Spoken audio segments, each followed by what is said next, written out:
The dark side of children. Yeah, that's dark. We tend to think that children are innocent. We see children as symbols of purity and unspoiled humanity. But what if I told you that darkness doesn't always wait for adulthood to take root?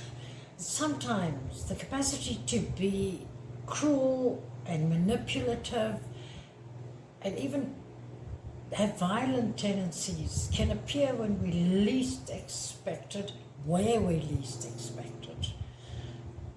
Welcome to Shadows of Innocence. We'll be exploring the hidden truths behind childhood smiles, because there are some dark secrets out there. My face, your screen, and today I have questions about the dark side of children. We'll be exploring the hidden truths behind childhood smiles, because there are some dark secrets out there. My face, your screen, and today I have questions about the dark side of children. We'll be exploring the hidden truths behind childhood smiles, because there are some dark secrets out there. My face, your screen, and today I have questions about the dark side.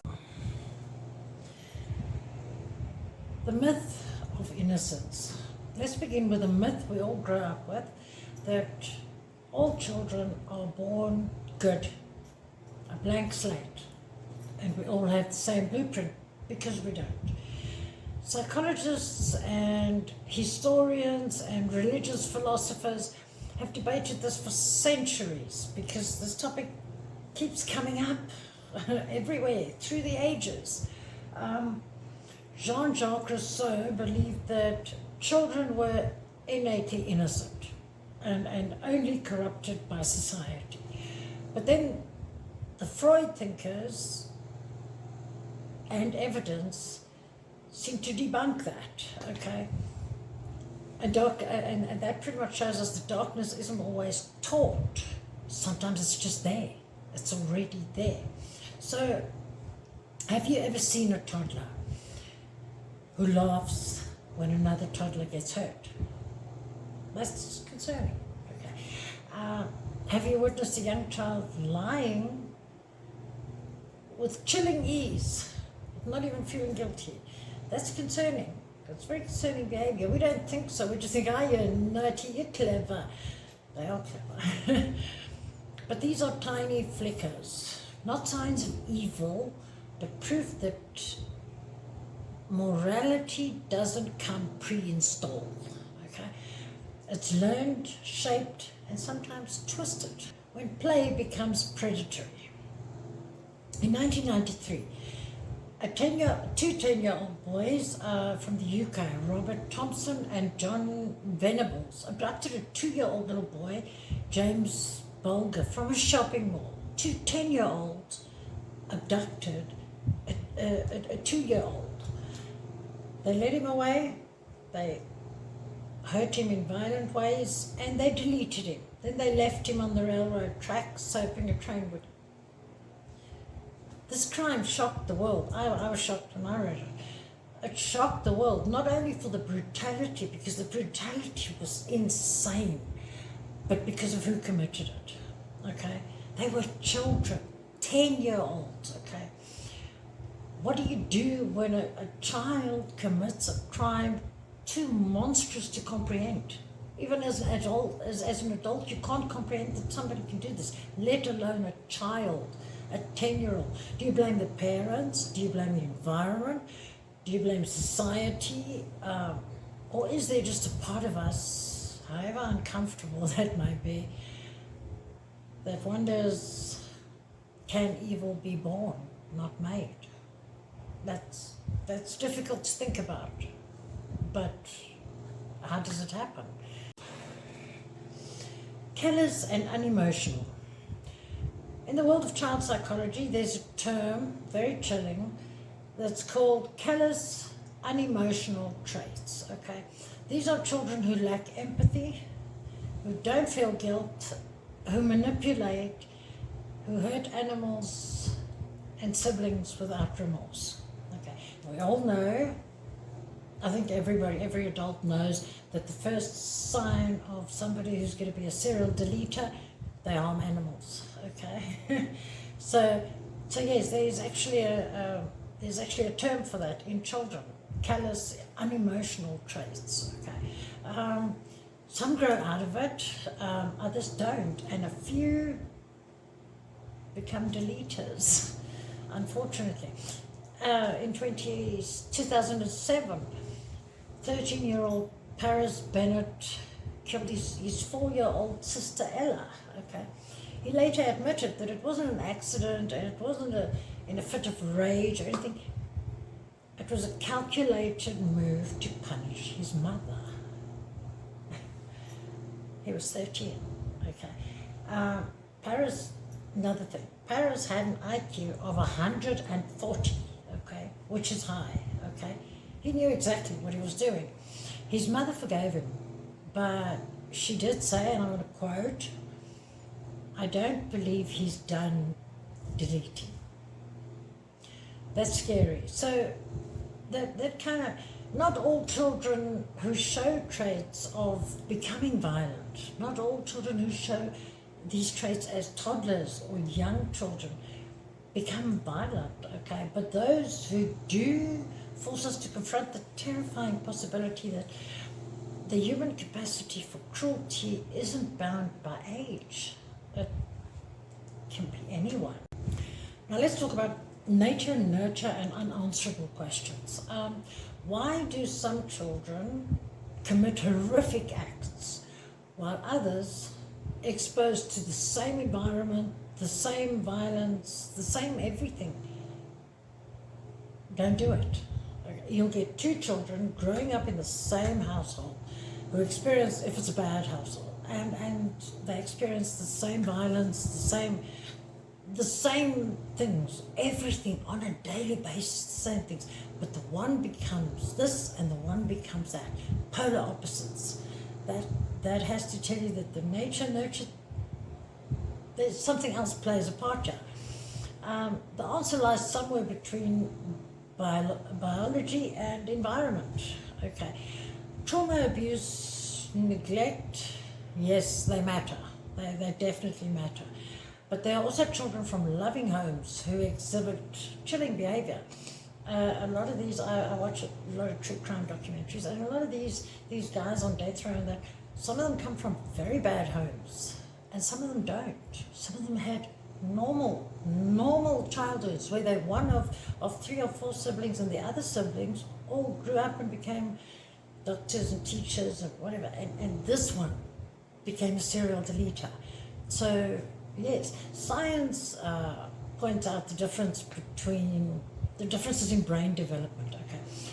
Particularly in the, I can't say the one word, I'll butcher it, but in the prefrontal cortex, okay? The regions responsible for empathy and decision making, okay? And I believe this is where a big thing comes in. Even neuroscience can't explain everything, but this, if the part of your body that affects your decision making is damaged, your impulse control, if that's damaged, things are going to happen. Things are going to happen. I have seen, just the other day, I watched a documentary of this guy who, I won't say it now, I'll do a doc on him later, but he bumped his head many times as a child, and not just falling off the bed. I'm talking being knocked over by a car and going through a windshield, and not once. He was in a coma for 2 days at home, and his parents never took him to a hospital. I do believe if your child gets a head injury, it needs to be seen to. There needs to be CAT scans done to see, is everything okay? Because ultimately this is where everything happens, okay? So, but sometimes we're just left with the unanswerable. You know, sometimes we just can't. In some cases, children are not deleters. They manipulators, liars, and tormentors. And we see this. Okay, there are documented stories of children who frame others for crimes. Okay, that they commit. Like they will do something, not something violent necessarily, but a child will steal something and they will blame someone else openly, knowing that child is going to face the consequences. There's something wrong with you to do that, okay? There's something wrong. You can say you didn't do it, you can lie about that, but to blame someone else, that's wrong. That's tormentor. You're tormenting that child. There are documented stories of children who we all know children gaslight their parents. They do. They'll make you feel guilty for something that you didn't really do, okay? They'll gaslight you into getting their way. This is wrong, okay? Children, this is very, very dangerous. Children who bully others to the point of self-harm. And there was a series I watched a couple of years back. I think it was called 13 Reasons. I must actually look at it. This is something I wish they would show in all schools, okay? Because the effect somebody bullying in school is big, okay? It is big and it is real, and it has a lifelong effect on some people. Someone like me, it wouldn't, because you bully me, I will bully twice as bad. You know, it's somebody I don't know. Even today, people will, I don't want to insult you, please don't take offense. I can't take offense because you mean nothing to me. Okay, so whatever you say to me, whatever you think about me doesn't matter to me because I don't go home and sleep with you. You understand? So very few people can insult me. But children will, and growing up, you're very vulnerable. People are very vulnerable. I can't even count how many times in school I got into physical fights with boys and girls because they were hurting other kids. I couldn't stand it. I'm just terrible like that. Let's not go there. But that's where I become violent. If you bully someone, I think because I know what it feels like to have such a low self-esteem that you feel so not valuable that you think you want to just not exist anymore. And then, you know, if you see somebody doing it to someone else, lessening their self-worth, making them feel, I can't. So, but yes, so that is a real thing. Children who do that, and if they do that in school, if they manipulate in school and they're cruel in school, school bullies are more likely to become adult offenders than anyone, because they do it and they get away with it. If your child is a bully, stop them, okay? Let there be consequences. Does it make them evil or broken? I don't know. You decide. I don't know. Their minds are still forming, so maybe there's hope. There's also this, children are not devils, okay? But they're not angels either. They're human beings, okay? They're capable of great joy, but they're also capable of great harm, okay? The dark side of children doesn't appear often, but when it does, it forces us to look inward at the myths around innocence, and if the system is failing them, and the fine line between vulnerability and danger. So if this unsettled you, good. If you have children, good that it unsettled you. Look closely. It should. Let's be more careful with what we expose our children to, the examples we set for our children. Remember, in even the smallest hearts, shadows can fall, okay? And not everybody is born the same. People who tell you that children are born exactly the same with the same blueprint, they're not. They are not. Every single person is an individual with individual soul, spirit, and mind. It's different. It's different. So be kind. Teach your children to be kind. Another topic then, teach your children to be kind, but also, I'll make another one on this, but I just need to mention it. Teach your children to be kind, but also teach your children to be able to take care of them, okay? Not only your daughters, your sons as well, okay? Because every parent should send their child to do Krav Maga and Muay Thai, okay? Krav, especially if you have a daughter, because she needs to know how to defend herself. I taught my son how to handle serious knives from the age of 7. Okay, but he knows safety protocol. He can defend himself. He's the least violent person. He will avoid a conflict at any rate.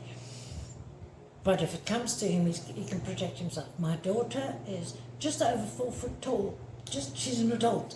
This little girl, just over 4 foot, blonde hair, blue eyes.